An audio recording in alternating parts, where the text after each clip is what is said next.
വിശുദ്ധ ലൂക്കായുടെ സുവിശേഷം 10-ാം അധ്യായം 33 മുതലുള്ള വാക്യമാണ് ശ്രദ്ധിക്കുന്നത്.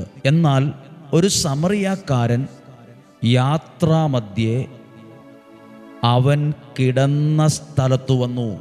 എവിടെയേലും വന്നു എന്നല്ല, മുറിവേറ്റ് സകലതും നഷ്ടപ്പെട്ട് തകർന്ന് പരാജിതനായ ഒരാൾ ഉണ്ടായിരുന്നു. വഴിയിറമ്പിൽ കവർച്ചക്കാരുടെ പിടിയിൽപ്പെട്ട് സകലതും നഷ്ടപ്പെട്ടു പോയ ഒരാൾ അവിടെ ആ കാട്ടിക്കിടപ്പുണ്ട്, അല്ല മരുഭൂമി കിടപ്പുണ്ടായിരുന്നു.